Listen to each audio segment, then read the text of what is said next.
On est toujours très motivé quand on décide de relever un nouveau défi ou de démarrer un nouveau projet, mais la vérité c'est que cette motivation elle va forcément diminuer au fur et à mesure du temps qui passe. Si tu veux garder le bon rythme qui va te permettre de réaliser tes objectifs, par exemple publier tous les jours sur les réseaux sociaux, publier une vidéo par semaine, faire du sport quotidiennement, te coucher à heure fixe, eh bien tu peux pas compter uniquement sur cette volonté parce que cette volonté, elle va changer au fur et à mesure des jours. La seule chose sur laquelle tu peux compter, c'est un bon système. Le seul moyen de rester constant dans le temps, c'est de traquer tes habitudes, de gamifier leur suivi pour te rendre compte d'un seul coup d'œil que même s'il y a un jour ou deux où tu vas pas réaliser toutes les actions que tu t'es fixées, eh bien tu es sur la bonne trajectoire. Et la bonne nouvelle, c'est que ça, c'est réalisable hyper facilement dans Notion, et c'est ce qu'on va découvrir aujourd'hui. Dans cette vidéo, je vais te montrer comment réaliser un habit tracker dans Notion, un tracker d'habitude, et puis si tu n'as pas envie de le réaliser toi-même, eh bien évidemment, le template est disponible directement dans la description. On démarre avec une nouvelle page qu'on va nommer Habit Tracker. La première chose à faire, c'est de créer une base de données dans cette nouvelle page. Donc tu utilises le slash base de données intégrée. On va lui donner un nom. Et puis on va configurer les quelques propriétés qu'on souhaite suivre. Alors il va falloir qu'on nomme chacune des entrées dans la base de données, ça on le verra plus tard, mais on va surtout ajouter un champ date qui va nous permettre de savoir à quelle date correspond la ligne. Et puis on va aller la configurer en disant qu'on n'a pas besoin de l'heure et qu'on est en date complète. Et puis ensuite, on va ajouter chacune des habitudes qu'on souhaite traquer. Pour ça, on va utiliser des cases à cocher. Donc tu cliques ici sur le plus, et puis tu viens chercher les cases à cocher qui sont ici. Et on va renommer. Donc on va dire par exemple sport. Et là, tu peux mettre l'icône de ton choix. Et ici, ça va permettre de dire que par exemple, aujourd'hui, le 6 novembre, eh bien, j'ai fait du sport ou j'ai pas fait de sport. Je vais ajouter rapidement les autres propriétés qu'on va suivre, et puis on continue ensuite. Voilà, toutes les propriétés sont créées, donc on va suivre si le 6 novembre on a fait du sport, si on a eu 7 heures de sommeil, si on a fait du deep focus, donc on a eu des périodes bien concentrées, est-ce que j'ai réussi à vider ma boîte mail de la journée, et est-ce que j'ai réussi à lire. Et donc en cochant comme ça, eh bien, ça va permettre jour après jour de stocker tes habitudes. Ensuite, il va falloir faire deux choses. La première chose, c'est qu'il va falloir qu'on sorte un pourcentage de réussite sur chaque journée, et puis après, on va automatiser la base de données pour que ça crée jour après jour automatiquement des nouvelles entrées. Alors d'abord, pour créer un pourcentage de réussite, eh bien, c'est une nouvelle propriété de type formule, et on va l'appeler réussite.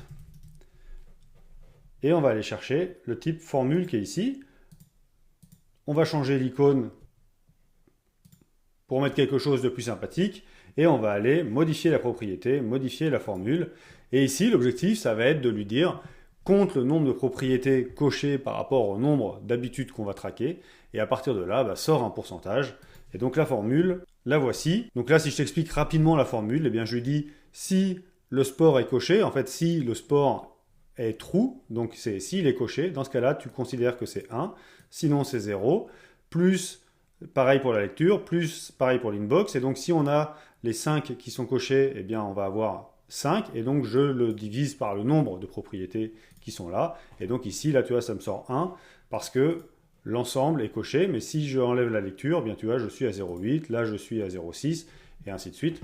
Tu as compris comment ça fonctionne. Et donc ça, on va le transformer en pourcentage, et pour ça, il suffit de recliquer ici, pour aller dans modifier la propriété, et maintenant que Notion a compris que ça allait forcément sortir un nombre, eh bien on va pouvoir aller lui dire que le format de nombre, c'est pas un numéro, mais c'est un pourcentage, et qu'on souhaite en plus qu'il l'affiche avec une barre, éventuellement bleue, et que dans ce cas-là, on se retrouve avec quelque chose comme ça, tu vois, qui s'adapte en fonction de ce que tu as coché. Donc là, finalement, la base de données, elle est déjà créée, tu vois, c'est vraiment simple. Alors évidemment, toi, tu peux créer les propriétés de ton choix. Et dans la fin de vidéo, je vais te montrer comment modifier le template que je te propose dans la description pour que tu puisses l'adapter, toi, à tes propres habitudes à traquer. Mais la base de données, elle fonctionne, tout va bien, ce qui fait que là, si je rajoute une nouvelle journée et que je dis que c'était hier, eh bien, je vais pouvoir traquer d'autres réussite, et là me dire que j'étais à 60% hier et qu'aujourd'hui je suis qu'à 40%. Donc ça fonctionne, la base de données est déjà finalisée. Maintenant, dans l'état, c'est quand même pas hyper exploitable, et donc on va pouvoir faire deux choses déjà. On va pouvoir modifier les vues de la base de données, et puis on va automatiser la création des pages. Alors pour modifier les vues de la base de données, eh bien on va cliquer ici sur le plus et ajouter une nouvelle vue, parce que là en fait on est dans une vue où il y a l'intégralité, mais on va lui demander de lui afficher une vue calendrier, ce qui va rendre les choses quand même plus lisible ici. Donc on va lui donner un nom et on va lui demander d'afficher l'ensemble des propriétés, mis à part la date, et de mettre la réussite tout en haut. Donc ici, tu vas pouvoir visualiser l'ensemble des journées sur lesquels tu as enregistré tes habitudes et tu vas même pouvoir venir cocher dessus et voir le pourcentage évoluer. Et puis ici, là, cette vue table, on va pouvoir la renommer et mettre toutes mes habitudes. Mais on va rendre les choses un petit peu plus agréables à lire parce qu'ici, on va pouvoir lui dire de les grouper par date, relative, les plus récentes en premier, et de masquer les groupes vides. Et donc là, tu vas avoir l'habitude d'aujourd'hui, l'habitude d'hier. Mais si on rentrait, on va le faire avec Notion AI, un certain nombre de jours déjà passés, eh bien tu vas te rendre compte que ça fait un classement comme il faut. Donc je vais lui demander, donc là je lui demande d'insérer les 15 derniers jours dans cette base de données en mettant des données fictives. On va le laisser bosser et on va voir les jours arriver. Et puis normalement, il va cocher des habitudes un petit peu au hasard, ce qui va nous permettre de nous rendre compte de ce que ça donne. Voilà, il a tout ajouté. Donc là, tu vois dans le calendrier que tout est bien créé. Il a fait, alors à chaque fois, là, il est presque tout le temps à 60%, donc on pourrait jouer avec ça. Mais en tout cas, là, on a bien toutes les journées. Et puis on se rend compte par contre que c'est pas super bien trié ici. Et c'est normal parce que ici, je ne lui ai pas précisé de tri. Et donc, je vais lui demander de trier par date avec l'ordre décroissant, ce qui nous permet d'avoir le plus récent en premier. Donc les groupes sont avec les plus récents en premier, mais à l'intérieur des groupes, là, maintenant, c'est rangé également du plus récent au plus ancien. Et donc, ça permet de visualiser l'ensemble des habitudes bien rangées. Maintenant, on va faire en sorte que Notion crée automatiquement chaque matin la page de la journée, parce que s'il faut qu'en plus tu ailles créer une nouvelle page, que tu renseignes la date et ainsi de suite, eh ben, tu ne vas jamais le faire. Le but de ce genre d'outil-là, c'est vraiment d'être hyper minimaliste, de te demander le moins d'efforts possible, parce que si ça doit devenir un effort de traquer tes habitudes, eh ben, il n'y a plus aucun intérêt à le faire. Donc il faut que ce soit hyper facile. Donc là, on va rendre la base de données automatique et en plus de ça, on va voir après comment créer des boutons pour rendre les choses encore plus faciles à enregistrer pour toi. Alors pour créer automatiquement des pages dans cette base de données, tu as deux solutions qui s'offrent à toi. La première, c'est les automatisations de base de données, mais le problème, c'est qu'elles ne sont pas forcément disponibles pour tous les forfaits, et notamment le forfait gratuit de Notion n'a pas accès aux automatisations. Mais pour ce qu'on a besoin de faire, eh bien, finalement, les templates suffisent largement, et donc tu peux cliquer ici, créer un nouveau modèle, un nouveau template, et on va commencer à le remplir en lui disant, eh bien, à partir du moment où tu vas te créer, on veut que tu mettes la date du jour où la page va être créée, et puis que ici, eh bien, on mette habitude du arrobase, et on va mettre également la date à laquelle ce sera créé. Donc si c'est créé le 20 décembre, eh bien, ça va mettre le 20 décembre ici, et habitude du 20 décembre. Et on va lui demander de répéter ce template-là, de le créer de manière automatique, à intervalles réguliers, et nous, ça va être tous les jours, et tous les jours vers minuit, et qu'il démarre dès demain et qu'il ne s'arrête jamais. Donc tous les jours, à partir de demain, il va créer une nouvelle page sur cette base-là, où il va uniquement mettre la bonne date, comme il faut, et donc il n'y aura plus rien à faire pour toi, mis à part dire quelles habitudes tu as remplies dans la journée. Donc tu cliques sur enregistrer, tu n'as plus qu'à cliquer à l'extérieur, et là maintenant, on a un template ici, et donc pour te montrer comment il fonctionne, si là j'enlève la journée d'aujourd'hui, et que je clique, ce qui va se passer en fait, c'est que tous les jours, c'est comme si tu venais cliquer tout seul ici, sauf qu'il va le faire lui-même. Et donc si je clique, ça vient de créer une page habitude d'aujourd'hui, le 6 novembre, elle est bien disponible ici, et donc il n'y a plus qu'à venir cliquer sur les habitudes que tu as réalisées. Alors avant de te montrer comment réaliser des boutons, parce que là c'est quand même pas hyper facile de venir cliquer dessus, puis après sinon il faut que tu viennes l'ouvrir pour venir cliquer dessus. Encore une fois, tout ça, c'est un petit peu de friction, c'est pas hyper simple à utiliser, et donc il y a moyen de faire beaucoup plus simple avec des boutons. Mais avant ça, ce qui est intéressant quand même, c'est que tu comprennes comment visualiser ta performance jour après jour. Et pour ça, eh bien, Notion a l'outil qu'il faut, c'est Notion Chart. Et donc, au-dessus de cette base de données, alors d'ailleurs on peut lui cacher le nom de la base de données.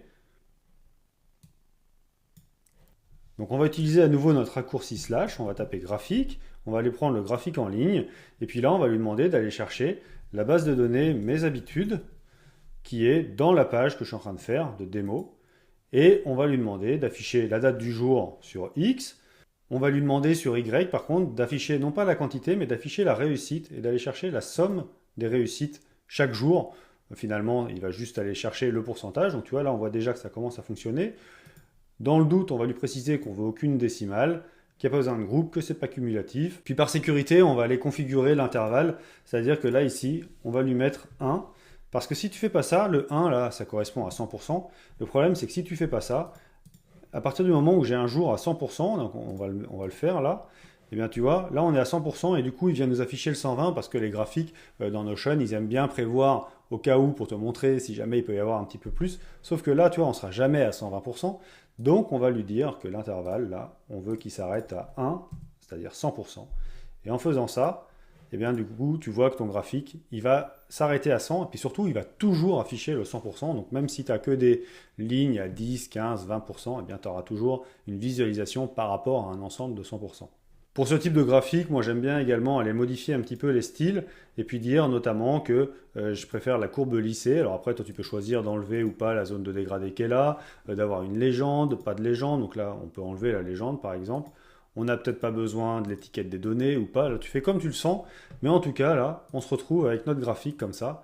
Mais ce qui est un petit peu dérangeant, c'est que tu vois, toutes les dates là, ben, ça vient se chevaucher. Alors ça, on n'a pas vraiment de solution. Sauf que dans le suivi des habitudes, eh bien, tu n'as pas besoin de le voir sur l'ensemble de la période de tracking. Et donc, du coup, moi, je te conseille de venir ici et de faire un filtre et de filtrer, par exemple, donc, sur la date. Et donc là, de les afficher sur la dernière semaine. Alors là, parfois, hein, quand on est ici, j'ai remarqué, là, récemment, les dernières mises à jour, eh bien, ça fait que le filtre, il n'est pas forcément visible ici. Et comme ça, tu as tes dates qui sont correctement rangées. Notion arrive à s'en sortir. Et ce qui compte, en fait, c'est que tu vois la tendance et que tu vois s'il y a un moment, tu as eu un jour de creux ou si globalement, tu es quand même pas mal. Et puis, si vraiment tu souhaites afficher une plus longue période, eh bien, tu peux, je te le rappelle, venir ici, cliquer sur pleine largeur et donc tu vas avoir ta page qui va venir prendre l'intégralité de ton Notion. À nouveau, hein, je t'encourage à rendre cette page hyper minimaliste et notamment, on ne va jamais avoir besoin de créer soi-même des nouvelles pages de tracking d'habitude. Et donc, je t'encourage à cliquer ici sur réduire là, sur réduire ici. Ça te permet d'avoir vraiment uniquement de la visualisation et puis de ne plus avoir qu'à cocher en fonction des jours ce qui s'est passé. Maintenant, on va voir comment le cocher de manière encore plus simple. Eh bien, on va se mettre juste en dessous du titre et puis là, on va se créer un encadré. Comme ça permet d'avoir un petit cadre esthétique. Et puis dedans, on va insérer 3 colonnes parce qu'on va créer des boutons dedans et on va mettre 2 boutons par colonne parce qu'on a 5 habitudes à traquer plus un 6e bouton que tu vas découvrir à la fin. Alors à quoi ils vont te servir ces boutons? Eh bien, ils vont te permettre, en cliquant sur le bouton, d'automatiquement cocher par exemple les 7 heures de sommeil directement dans la page d'aujourd'hui. Donc pour ça, on va faire un / bouton. Moi, je t'encourage à réutiliser les mêmes icônes que dans ta base de données. Donc ici, par exemple, on va mettre le lit. Et puis, on va écrire 7 heures de sommeil. Et donc, on va lui demander que quand on clique sur le bouton, eh bien, il aille modifier des pages dans la base de données Mes habitudes. Et pas l'ensemble des pages. Là, on va créer un filtre et on va lui dire si la date est le aujourd'hui. Et donc, il va forcément modifier uniquement l'entrée d'aujourd'hui. Et on va lui demander d'aller modifier les 7 heures de sommeil et de le cocher.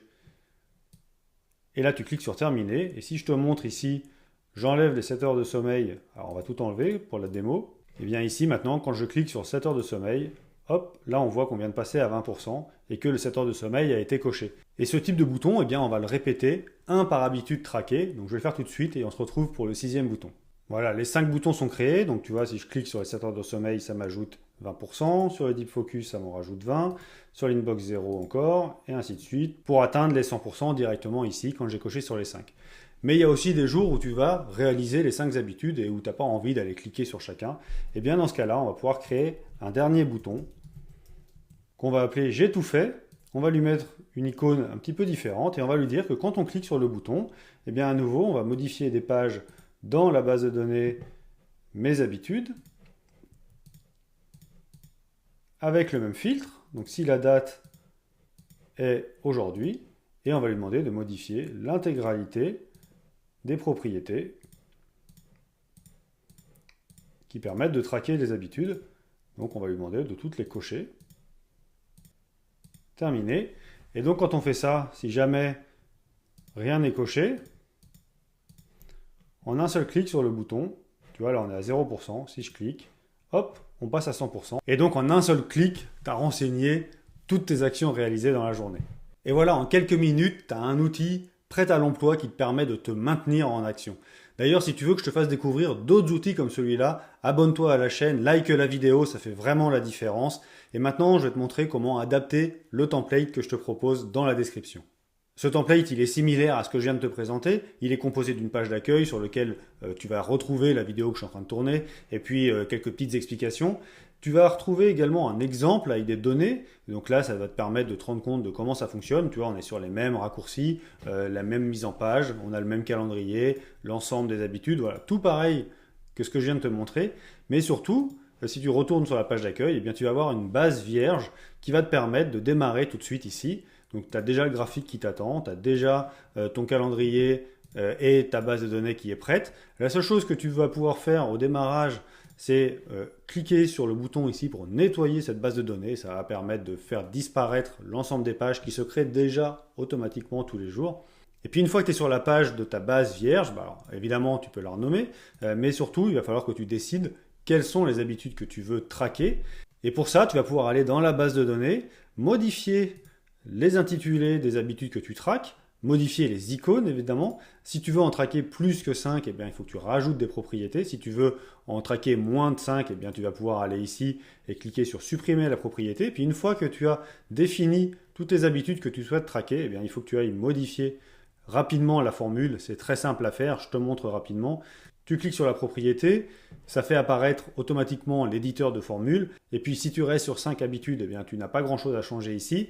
Par contre, si tu es à 6 ou 4 habitudes, eh bien, tu dois changer d'abord le chiffre ici. Et puis ici, en fonction des propriétés que tu as, eh bien, tu vas enlever la propriété sport. Tu vas venir chercher la propriété de ton choix ici. Donc là, je vais remettre sport. Ça la fait réapparaître. Et puis ta propriété réussite va fonctionner sans aucun problème. Et la dernière chose que tu as à faire, c'est d'aller modifier les boutons, comme je te l'ai montré dans la vidéo. Donc tu reviens ici, quand tu les survoles, tu vas pouvoir cliquer sur la petite roue crantée ici de modification du bouton. Tu peux les renommer, changer l'icône à nouveau et ici dire quelle propriété tu souhaites que ça modifie. Le filtre sera déjà fait, voilà, il n'y a plus qu'à modifier la propriété et si tu la modifies, eh bien, il faut que tu penses à aller lui dire que tu veux qu'elle soit cochée et à partir de là, eh bien, ça va fonctionner sans aucun problème. Et puis si tu galères à l'adapter ou si tu veux le faire rentrer dans un système Notion un petit peu plus complexe que tu peux déjà avoir, ou même si tu galères sur Notion et que tu as besoin d'un déblocage ou que tu as besoin d'aide, eh bien je propose des déjeuners Notion, il suffit que tu t'inscrives, tu as le lien directement ici et ça va te permettre de réserver un temps avec moi sur le temps du déjeuner où je vais pouvoir t'aider à débloquer, adapter, performer dans Notion. N'hésite pas. Clique ici, réserve ton déjeuner Notion et moi je te dis à la semaine prochaine pour une nouvelle vidéo. Pense à t'abonner à la chaîne. Salut!